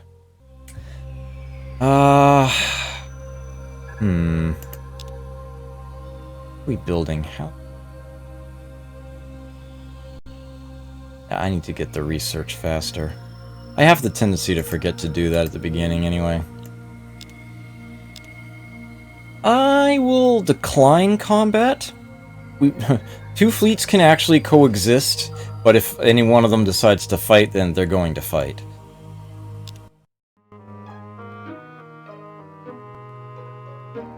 Ah, the Nolums are out there. The glorious Nolam Empire is here to dethrone you, Zotmeister. But don't worry, Emperor Bortus will let you live on as a personal slave. Well, I guess you don't want to trade with me? Ah, the humans! The human empire delights in this first contact between our races, Emperor Zotmeister, and looks forward to profitable dealings between us. Alright. Okay, I can see a bit more...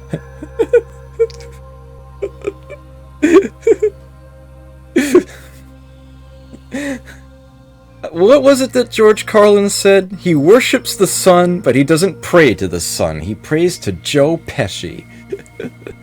Sol, so there's the human homeworld. And there is their colony, apparently. Let me try sending these guys.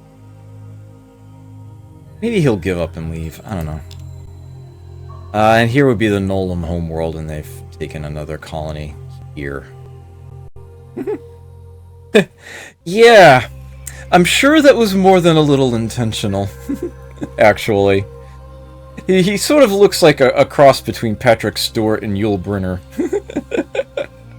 I have the feeling this was entirely intentional. Maybe I do want to build one of these crappy ships after all. Although maybe not necessarily the way that, they've put it together. Let's see. Scout. Oh, I see that a second gun and a bomb on there. Yeah, let me make a better version of this. Alright, so here we have the ship design screen. 4 ship sizes again. Instead of calling them small, medium, large, and huge, they actually gave them class sizes. Names here: frigates, destroyers, cruisers, and battleships. And there are 2 even larger sizes that require technologies in order to be able to build. The largest I could possibly make right now is a battleship. For now, I am looking at a destroyer. My best drive and armor are automatically applied. They don't take up any extra space here. I can change the shield if I've got another one, and I can change the computer. I could remove it if I so desired. Put on a better one if I have that. And you can see its natural beam defense and missile evasion. Percentages listed there. Weapons go here, special systems go here. You can see the cost of what you're building, the remaining space. I could give it extended fuel tanks, but I don't need to. And here we have this fancy screen where we choose what armaments can go on the ship. And there are quite a few ways of modifying weapons in this game. The original Master of Orion combat is ship stacks. One type of ship makes up a stack. The entire stack occupies a panel. There's no sense of facing in the game.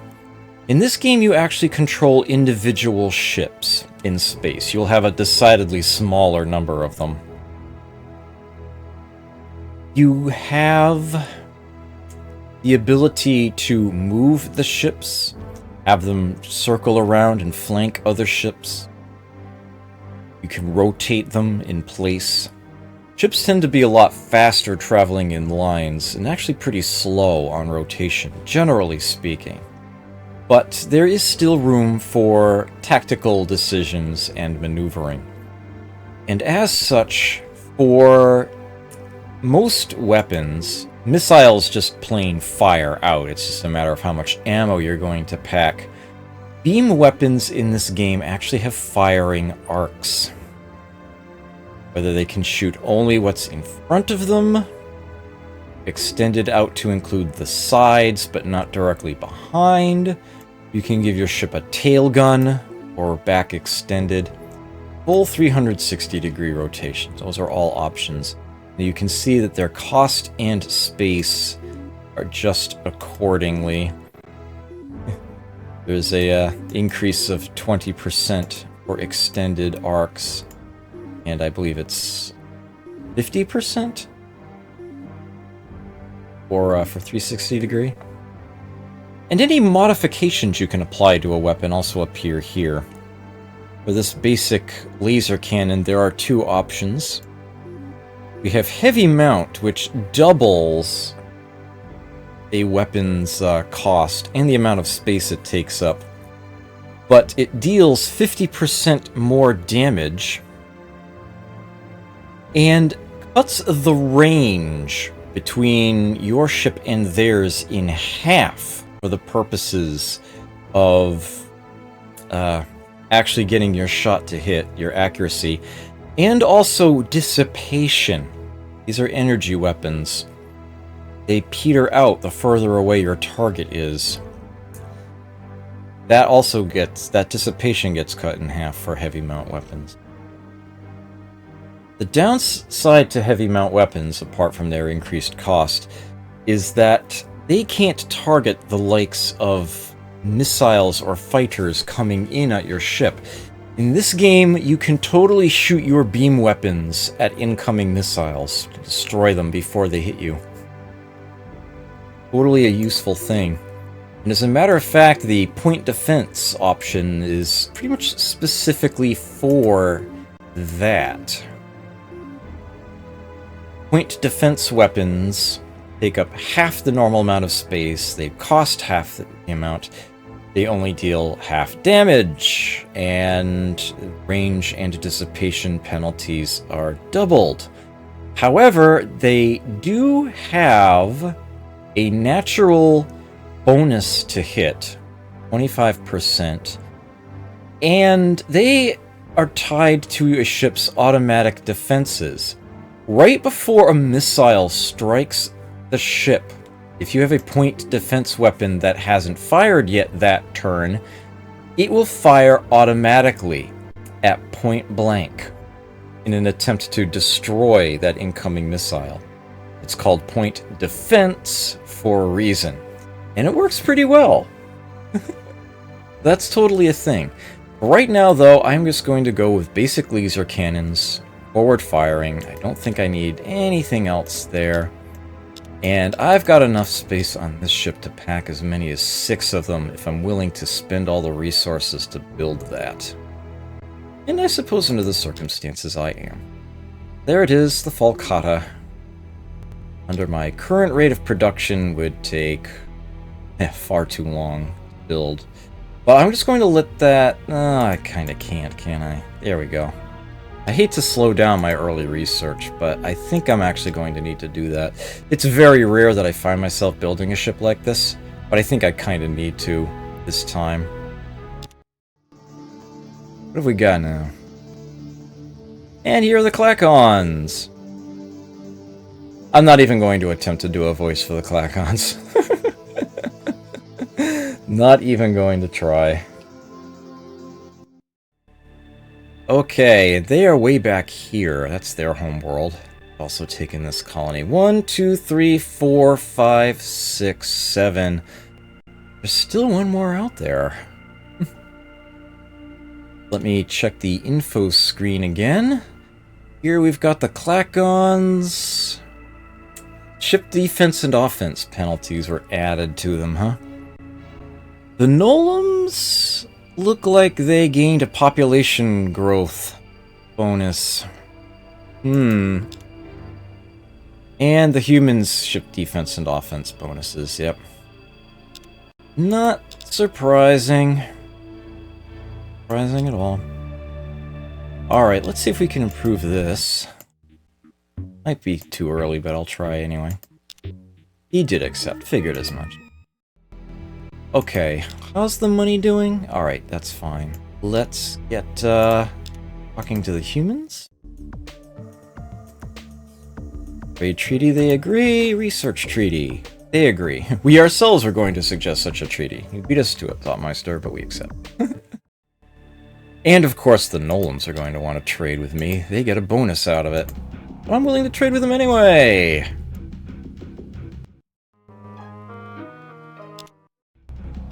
Oh, we don't want to do the research treaty yet, though. Okay. That's fine. I'm okay with this. Could try to trade with the Clacons. Not sure they'd be willing to, but... yeah. He's not going to do the trade treaty, he's definitely not going to do the research treaty. Okay, so that's that so far. That'll be okay. That minus amount is going to change quickly.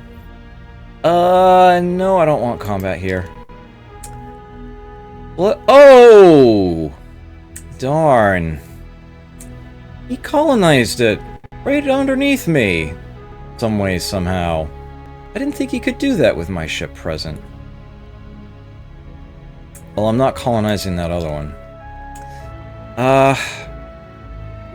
Okay, you two... oh, that's too far away. I guess we'll be taking a peek at this one, then.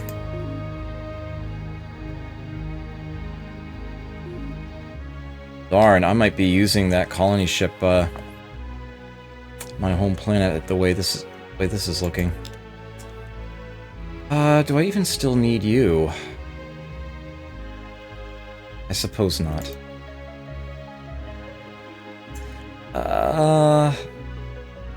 Set it to spy, actually. That's not what I'm gonna build, but... I'm not worried about running out of money right now. Close that for the time being. Let's see what's on this other planet here. Oh, okay. Well, there is that. Every now and then, if you're the first person to visit some star system, you get something out of it. Valuable remnants of ship wreckage are found orbiting one of the planets and has already been quickly converted to 50 BC. So that's nice. Gas giant, asteroid belt, and another radiated world. Ick. Try this one. I'll circle around until I find something I can use. Valen! The rogue trader with mega wealth! Very glad to see him pop up nice and early. Now, I don't have the cash on hand to hire this guy. But that's okay. I have 30 turns to do so.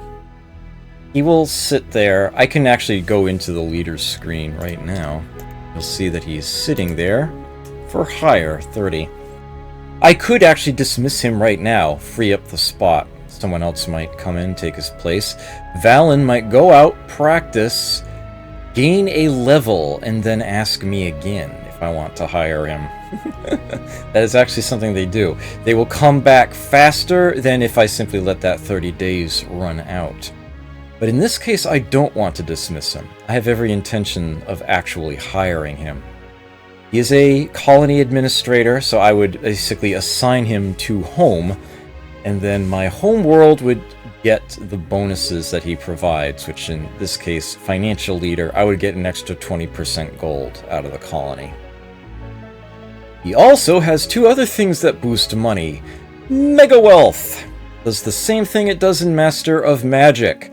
I don't pay him a salary. He pays me 10 credits a turn. So obviously I want to hire him. It's just that I need to get that initial nest egg for him before he'll work with me. And he is also a trader. That is a percentage boost to trade treaties. I think that affects research treaties as well, if I'm not mistaken. No, it might just be trade agreements. Yeah, it might just be trade treaties, I'm not sure. But yeah, it's going to be a 30% boost. It would be 20, but that asterisk after it means that he's an exceptional trader. Yeah, for most varieties of leader ability, there is another version with an asterisk after it that's 50% better. That's what that means. His financial skills are as poor as his face is beautiful. Oh, man. Yeah, that is going to be a very, very strong start, economically, at least. That's going to allow me to rush by things, and I'm probably going to need that. Money can be an issue, especially if you're determined to have a large fleet, but this is going to be a pretty strong start as far as that's concerned. And obviously I'm going to want to save up the money that I'm getting. I want to make sure I hire him in quickly. Whoa! A pirate cat! There's just money everywhere! So this is apparently the money campaign.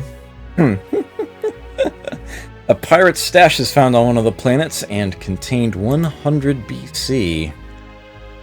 And here we have a huge barren world. Mineral abundant. Heavy gravity. Icky poo. Those are too far away, I'm guessing. What I could do is pay a visit to, say, here. Go by some of the colonies that do belong to other people. Again, there are multiple planets on a lot of stars this time. It's possible for multiple players to have colonies in the same star system. That could be done. There might yet be a place to put this colony ship. Mind you, return, I'm just sitting on it. Mineral poor compared to heavy G. Probably better. Although this one is a huge world, isn't it? Tough choices.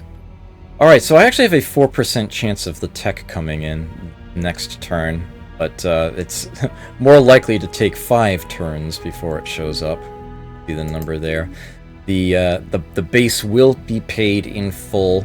You can see it actually shrinks these numbers down to show how much you have left to pay off the base. The Bulrothi and the Silicoid are out there somewhere. That would be race number 8. They're the last ones. And they're already at war with the Bulrothi, which tells me they're over here. They would have to be. Alright, so that settles that. I did not get the 4% chance. I have a 19% chance this next turn. Oh, right. The colony has grown now. Make sure we've got enough production to spare there. And, leave it on Spy. What have we got here? Right, Trilarian homeworld is ocean, ancient artifacts. Small bear, that is a rich world. Which makes it decidedly better. If I can actually get it colonized. Ah, here we go. Optronics. The research laboratory has been researched. This is something that I can construct on a colony. It's much like building a building in a city in a Civ game. The building itself generates 5 research points a turn, and any scientists at that colony produce an additional point themselves. Very useful boost to get things started. And with that having been secured, I now turn my attention to construction, where I have anti-missile rockets and fighter bays to gleefully ignore as I go for reinforced hull, which allows a ship to have triple the hull points. In this game, there's a bit of Starfleet battles, statistical tracking that's being done. Rather than a ship having a just straight number of hit points, there's armor, then there's structure, and then the internal systems, the ship's systems of a vessel themselves, have their own hit point counts and whatnot. So what we've got is, typically once the armor itself has gone down, that takes all the blows first. Once the armor has run out of hit points, that is when other things start taking damage. Usually you'd hit the hull, but every now and then you end up getting lucky in dealing damage to some internal system and disabling it. You might actually manage to, for example, hit the ship's drive and cause it to explode spectacularly, potentially damaging other ships nearby it, or disabling its weapons. Fun stuff like that. A ship can become immobilized if its drive takes too much damage, but not so much that it just detonates in place. Good, fun stuff. Also, yeah, the internal crew, the ship crew, they can take damage. They can die off. But yes, if a ship runs out of hull points, then the entire ship is destroyed. It just crumbles. That's usually what happens to a ship when it gets destroyed. Reinforced hull triples its hit points. Not its armor points, just its hull and its drive points as well. That the system's drive becomes a lot harder to destroy this way. This makes the repairability that my cybernetic race has so much more useful. It's going to be very important for me to grab that. I shall do so promptly.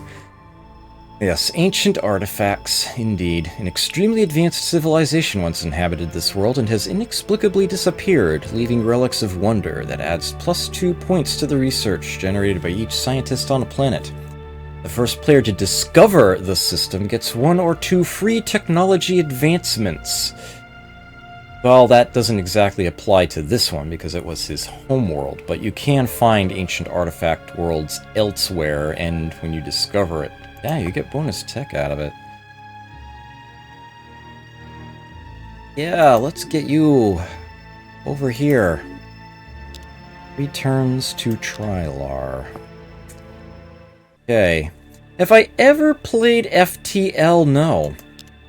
No, I haven't. It is a game that I hear talked about. No. That is... that is more than a little misleading. It is a game that I hear mentioned by name a lot, but I've never heard anybody actually talking about the game itself. I know nothing about it. I don't know how it plays. I don't even know if people like it or dislike it. I just know that it is a game that exists. It gets mentioned a lot, but nothing ever actually gets said about it. It's so weird, but yeah, that is the entirety of my experience with FTL. That is everything I know about it. Anyway, how many more? Okay, yeah, plenty of time. Plenty of time. Absolutely plenty of time. La la la la la la. Okay. He doesn't seem to mind.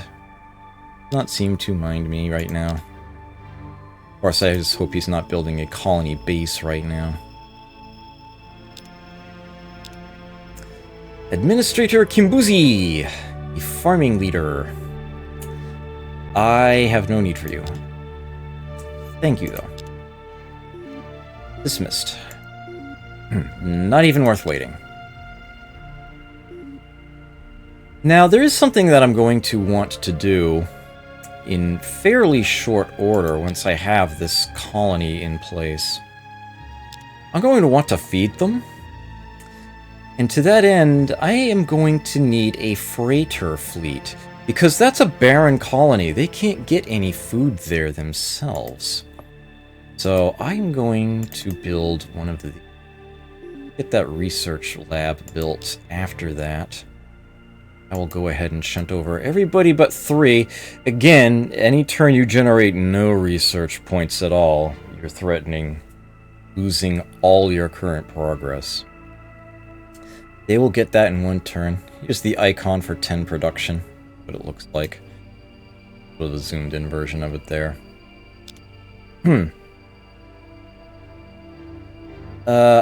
Space travel themed roguelike? Oh dear. Oh dear. Anyway. Hey,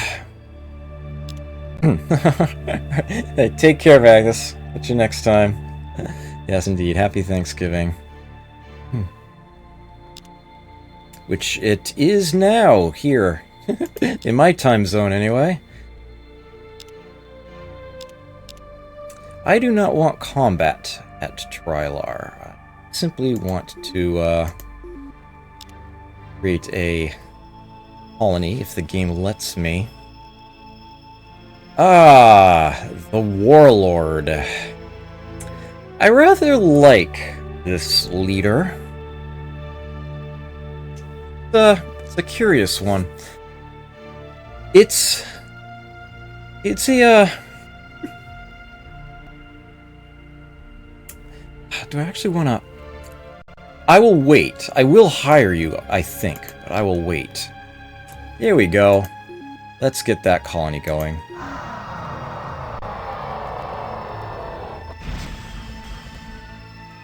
That weird echoing in that sound is actually normal for playing this game under XP.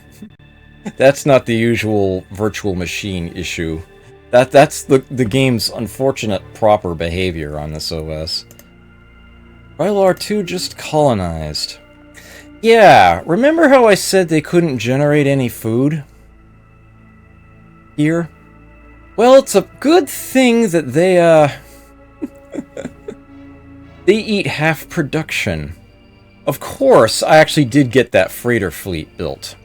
So you see this sort of grayed, well, dimmed, I guess, bit of food? That is actually food here on this planet. It is being brought there by that freighter fleet I produced. Before I forget, let me set this to Marine Barracks, then Research Lab, then Starbase. As a matter of fact, no, not yet, but very soon. Okay, you can see that Trilar is now colored half purple and half orange. Half my color, half theirs. Okay, freighters. When you build a freighter fleet, you get 5 freighters. The game keeps track of how many you have over here. You only pay maintenance on a freighter if it is actively being used. Freighters bring things from one place to another. They do so automatically in the case of food, and manually in the case of colonists. At any rate, they never show up on the screen on the star map for any purpose. I am currently using one freighter. I have a colony, namely Home Prime here, that is generating one surplus food, and I have another colony here, Trilar II, that has a one food deficit. What the freighter fleet does is fix that. It is taking that surplus food and bringing it to where the deficit is for me automatically. One food for one freighter. I have 4 left that I can use. I can use these freighters to also move colonists from one star system to another. They are not available in transit, but I also don't feed them while they are in transit. I guess it's suspended animation or something. And it requires a full freighter fleet of 5 freighters to move a single colonist. How long it takes depends on how far they have to go. You can actually move them from one colony in a star system to another instantaneously. It doesn't cost you any time at all. You can do so right off the bat. Okay. But right now, it is food transporting that they are doing for me. But even if I didn't have that surplus food, as a matter of fact, I'll just show you right now. Trilar II is currently growing at a rate of 36k. See that down there. If I were to lose that surplus food, technically they are starving. They aren't getting enough food. But they're only half starving because they're still getting the production they need. So they can actually maintain and, in fact, can even grow without any food whatsoever. And that is a major advantage of cybernetic that a lot of people overlook. That you can actually go right ahead and colonize barren worlds right off the bat without having your food in place yet. You can do that. It's actually a lot more straightforward than you might think. It's a useful thing. But since I can feed them, I will. It is going to cost me a little bit of money each turn to operate that freighter. If I go to the info screen here, you can see it's actually less than 1% of my economy here. My buildings are costing me 14% of my money. But yeah, all of your maintenance is listed here. I know the Silicoid are out there, but I don't actually have contact with them yet, so I don't get their stats, but I know they will be lithivore and tolerant. They always are. There are certain stats that will always be on an AI race, no matter what difficulty you are playing them on. The Illyrians will always be telepathic. The Trilarians will always be aquatic and transdimensional. The Nolums will always be expert traders and lucky.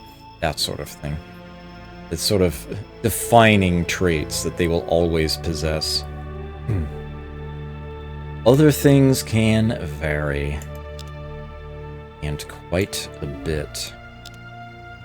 Well, let's hire Velen! 320 BCs initially, and 0 BCs per turn. So Rashiki is a weird one in that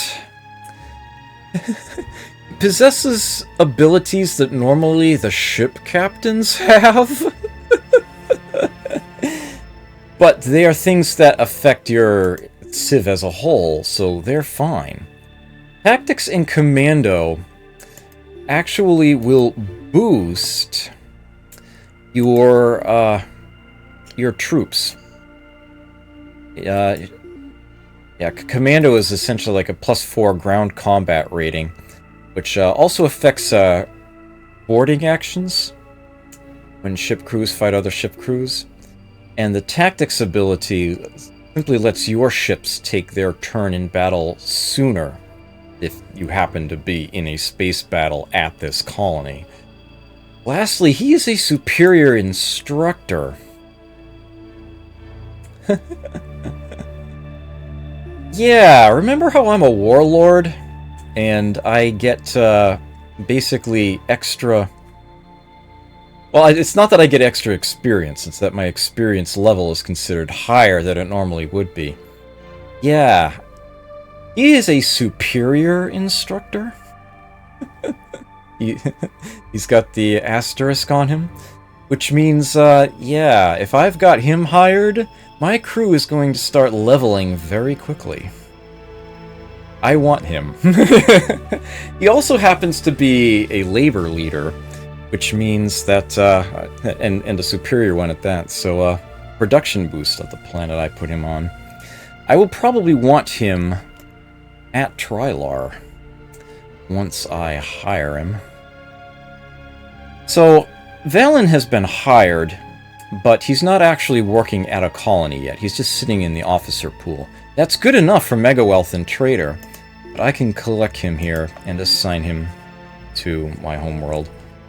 Master of Orion II Nosage percent. Why it's bugging me so much tonight. Oh. And so now with him assigned there, I should be getting extra gold out of it. Indeed I am. Taxes collected, leader bonus. Extra money. Very useful. Very strong. I'm actually getting, yeah, 31 a turn now. That's a very, very strong start. I bet you want a research treaty now. Yep, I'm right. And, you've probably not changed your mind. But I'll ask. No. Okay. So it looks like I've got 3 races that are willing to be friendly with me, 2 that I can't have any diplomacy with at all, 1 that's just not... one that could talk to me but isn't, essentially. And the Silicoid I do believe are always repulsive. I might be mistaken, though. But I don't even have contact with them, so... not much to be done there yet. Not much to be done there yet at all. Okay, how many turns? They're 220 to hire, okay. And I do want to hire him. I'm going to want to buy that Marine Barracks. That is going to take a little bit of time. Probably click through a couple more turns, but I am going to want to go on the break fairly soon. It's actually be very late for my break. So there's the reinforced hull. That tech has kicked in.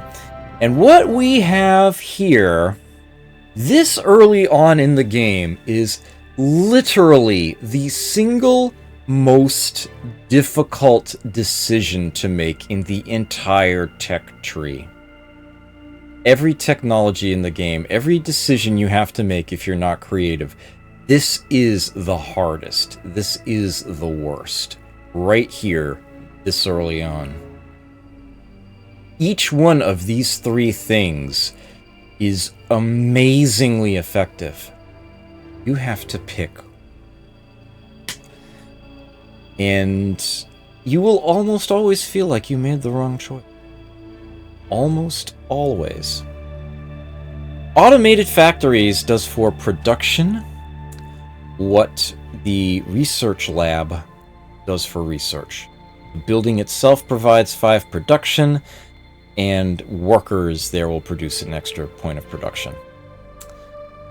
Heavy armor does for a ship's armor points what reinforced hull does for their structural points. And since armor has to be brought to 0 first before structure and ship systems can be hit, it is that much more valuable. Especially when you are cybernetic like I am. Lastly, you have the planetary missile base, which is stupidly powerful. It is insanely good. Again, in this game, it's like a building on a planet. You can only have the one. One planetary missile base in this game is roughly the equivalent of 25 in the original Master of Orion. The planetary missile base is incredibly powerful and makes taking your planets virtually impossible for the first 50 turns of the game or so. And from there, the odds only ever so slightly improve. If I can handle, with the strategy I intend to employ, some fairly strong enemy fleets, star bases.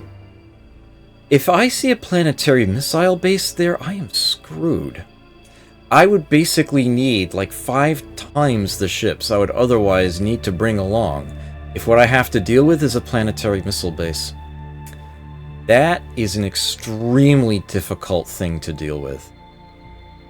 So you have a major production booster. It's not a large amount that it adds, but something you can get very early on, and as a cybernetic race, that's food for my people as well.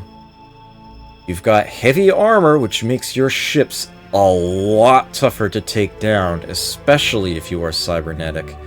And you have planetary missile base, which makes your planets extremely resilient. This decision is just far too strong a decision to have to make this early on in the game. It is very, very brutal that the game asks this of you at this point. As a matter of fact, I kind of don't want to make it right now, but I need to. I need to. I'm never confident with the choice that I make here. Usually what ends up happening is that I take heavy armor and wish I had taken automated factories, or take automated factories and wished I had taken heavy armor. Despite how much I hyped it up, I usually don't take planetary missile base, because I would rather have my force in the sky rather than on the ground. I don't want anyone else to have that tech to steal it from me, but there's usually some player in the game that ends up researching that, and I try to get it off of them. Usually though, if I don't take heavy armor, I don't find it out there. Most of the time, nobody else gets it. They're usually going planetary missile base or automated factories. There is a certain school of thought that says I should take heavy armor for that reason, and that does make, especially the star base that I start with at my homeworld there, a lot more resilient, a lot safer. But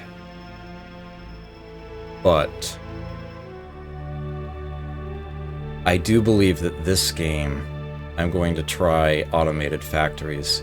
I'm thinking that this game, it's very, very unpleasant given how close the Bulrothi are to me. This is going to be ugly regardless, but I feel as though what I need to do more than anything else right now is just straight up get my production up. I feel like I'm researching well enough right now. I'm probably not, but I feel like it. So, yeah, I'm gonna go automated factories game.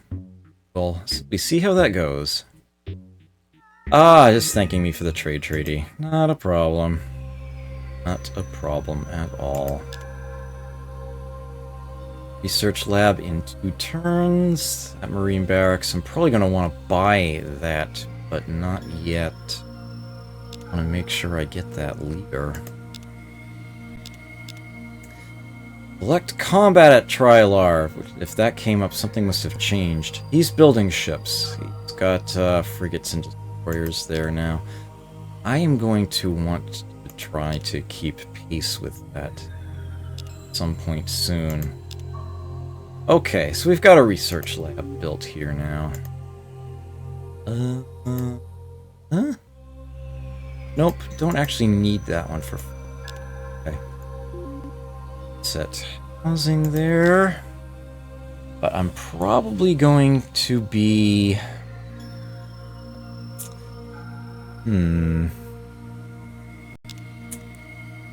Did design that ship here. It's laser cannons, and I might need it.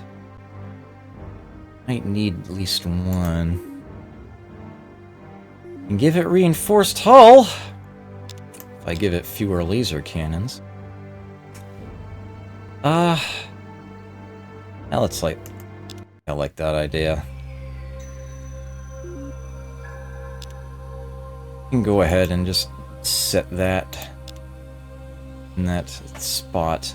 There's no actual spare production right now, so no real progress is being made, but that doesn't really matter right now. You may notice that these are grayed out here. Without a starbase at a colony, that colony cannot build a ship larger than a destroyer. In order to build something cruiser class or larger, there needs to be a starbase. And I do intend to build a starbase here. I've got one in the queue, but starbases are not exactly cheap. They do take a while. Notably, starbases also serve a defensive purpose. If the colony is attacked, the starbase itself is at the colony. It has guns and missiles on it. It can shoot back. That's going to be very important. Especially since I'm cybernetic and it can heal. That makes it very difficult for an early offensive to be launched against me successfully. Unless you've got a really strong ground combat rating, or are the Bulrothi, or otherwise heavy G. And you've got enough of a tank of a ship that you can just fly right up to my stationary starbase and board it, raid it. Because then my crew will crumple, and you'll destroy the starbase from within. And that would be a problem. That's why I don't like it when the Bulrothis start right next to me. And kind of why I let them have this, rather than really get on their nerves. What is it, 220 to hire that leader? Yeah, I'll wait until I have that. As the Nolan music? Yep. Of course you like the treaty. You always like the treaties. But you do. I will hire you. You are well worth paying 3 BC per turn. Let's get you onto Trilar. Because this is not my home colony, it will take them 5 turns to get there. It's always exactly 5. It's weird that way. No matter where it's located. It could be right next to your home world. It could be at the upper end of the galaxy. 5 turns. Always 5 turns. Okay. We are, yes, just awaiting. Back there. Need a little more money. Tells me how much I need before I can rush by it. That is definitely something I would want to do as soon as I can. Actually, you know what I need to get going here? That colony base.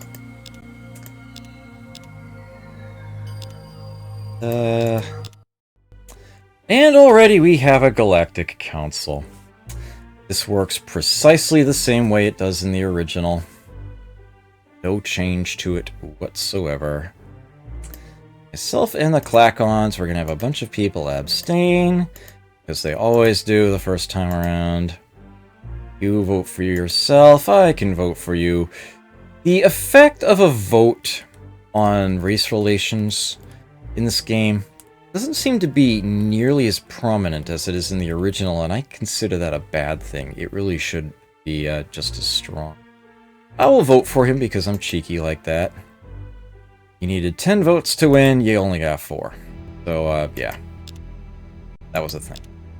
That having been done, though, maybe he'll... Hey, look at that! He's accepting my treaty. Nice. You see what I did there? Totally a thing. Okay. Like we're gonna have that back in a moment. We can rush by those. And automated factories are here. Excellent. I'm going to want those as quickly as possible as I now move down to, oh dear. Do I want to stop off at... Hydroponic... I think I want to make a quick detour in the biology department here. I think that's going to be worth it. Two options here. I personally prefer biospheres. I take it when I feel I can get away with it. Building biospheres on a planet increases its pop cap by 2. You have more people on there. But with the barren worlds that I have, hydroponic farm is what I'm going to end up going for. This is a building that you can produce on a planet. It produces 2 food. The building. The building just straight up produces 2 food. When you are a cybernetic race, that's enough for 4 people. Not just 2. Which makes it that much more useful. Often these small, barren worlds only hold 4 people to begin with, so that's your lot. I will go ahead and grab that. That will allow me to free up more people on my homeworld for production and especially research. Okay, building that research lab here now. 20 turns away. But first, automated factory, which I can totally put at the front of the queue. Both cases here. And because I have that research lab here now, that's 5 research points the building alone generates. I don't need to have any scientists at all. Just having one building of that nature means you're never going to have that 0 turn on research. Unless you suddenly lose that colony. But I shouldn't be. Should not be. I've been talking a lot, but then this is a game I know quite a bit to say on. I realize how dry my throat is getting here. Okay, I think I will be taking my break this time. I can just save over that. I'll put it here. I will name it. I delete that weird thing sitting in there. I will name it Twitch. Confirm its presence there. Weird how it puts that underscore in half the time. It's just it's synchronized with the blinking of the cursor. If you just happen to save it at the moment where it's not on, you don't see it there. If you do save it when it's showing, you happen to have the underscore showing. It's so weird that they did it that way, but there you have it. And one other thing I will point out while we're here, note that it has saved the date and time, and I draw your attention to the Y2K bug. It says the year is 116. Alright, take care, when Jovem True. You can always catch up the rest of this the video after the fact. Alright, I need to get up, stretch my legs, obviously get something to drink. Holy cow. And, yeah, I'll be back in a few minutes. I'll mute the audio for this and put on some other music for you for a time. See you in a bit.